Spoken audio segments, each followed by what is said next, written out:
Assalamualaikum warahmatullahi wabarakatuh. Perkenalkan, nama saya Ikhwan Sopa dengan NIM 2114030029. Baiklah, di sini saya akan mempresentasikan tentang dasar autentik Pancasila. Pancasila adalah pilar ideologis negara Indonesia. Nama ini terdiri dari dua kata, yakni panca yang berarti lima dan sila berarti prinsip atau asas. Pancasila merupakan rumusan dan pedoman kehidupan berbangsa dan bernegara bagi seluruh rakyat Indonesia. 5 ideologi utama penyusun Pancasila adalah 5 sila Pancasila yang tercantum dalam alinea keempat dalam pembukaan Undang-Undang Dasar. Dasar autentik Pancasila. Tanggal 1 Juni diperingati sebagai hari lahirnya Pancasila. Selain itu, diperingati pula pidato Bung Karno 1 Juni 1945. Para ahli sejarah berbeda pendapat mengenai kapan sebetulnya hari Pancasila.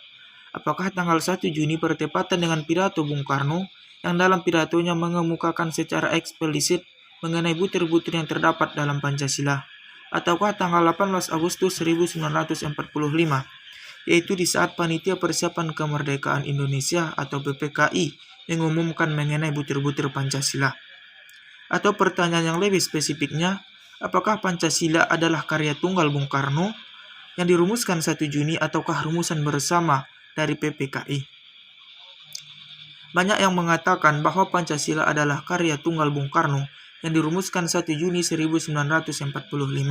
Karena meskipun keputusan bersama PPKI, tetapi Bung Karno adalah ketua tim PPKI juga. Dengannya, PPKI hanya sebagai editor atas butir-butir Pancasila yang diutarakan oleh Bung Karno pada pidatonya 1 Juni. Tetapi banyak juga yang mengatakan, termasuk Mahfud MD, bahwa Pancasila bukan karya tunggal Bung Karno, tetapi rumusan kolektif PPKI. Pada tanggal 1 Juni memang tidak diurutkan butir-butir Pancasila seperti yang ada sekarang. Urutan tersebut adalah hasil dari rumusan PPKI, tetapi kita bisa telusuri semuanya ada pada pidato Bung Karno, meskipun dengan istilah yang lain. Terkait dengan 1 Juni 1945, saat Soekarno berpidato tentang dasar negara yang dinamainya Pancasila, Muhammad Yamin telah berpidato sebelum Bung Karno. Supomo pun disebutkan telah menguraikan soal dasar negara. Bahkan, pada buku-buku sejarah yang digunakan di sekolah, Pancasila merupakan karya bangsa Indonesia sejak zaman purbakala hingga masa sekarang.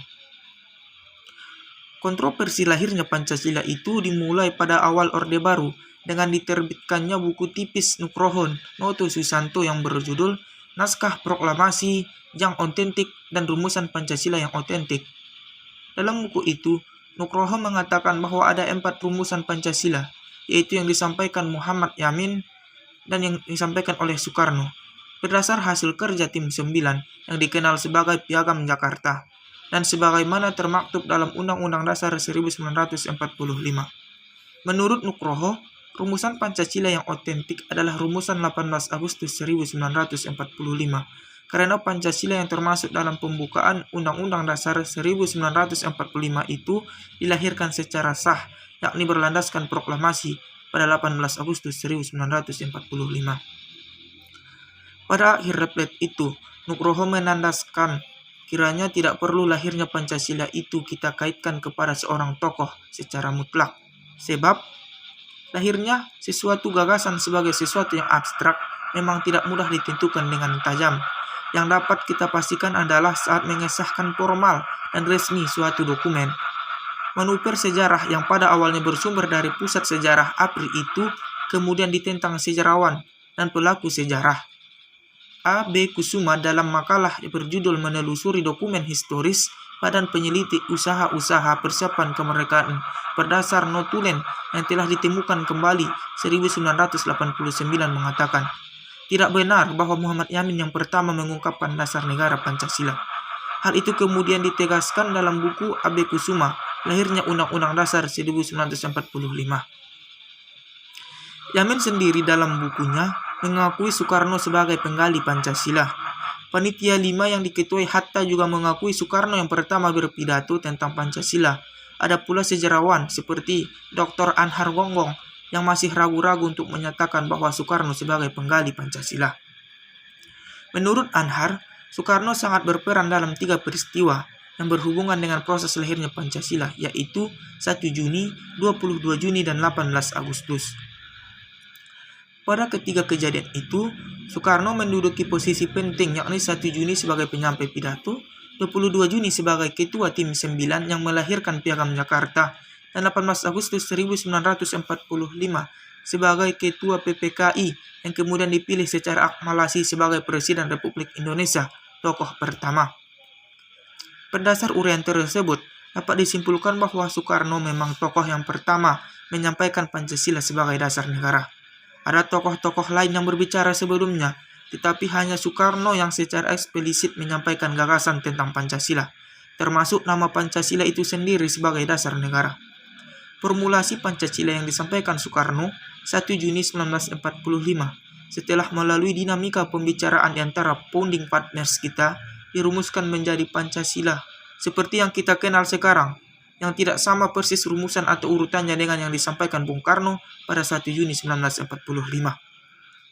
Rumusan Pancasila yang sah dan benar terdapat dalam pembukaan Undang-Undang Dasar Negara Republik Indonesia tahun 1945 atau Undang-Undang Dasar 1945 alinea keempat. Isi pembukaan Undang-Undang Dasar 1945 seperti dikutip dari laman Dewan Perwakilan Rakyat atau DPR Republik Indonesia. Terlepas dari wacana apakah Pancasila rumusan tunggal Bung Karno atau rumusan kolektif, yang paling penting adalah bahwa Pancasila dipilih sebagai dasar negara yang menjadi nilai-nilai dalam berkebangsaan, bernegara, dan bermasyarakat. Rakyat Indonesia adalah pilihan tepat. Pancasila adalah kearifan lokal yang bersumber dari nilai-nilai universal yang disepakati oleh semua pihak apapun jenis agamanya.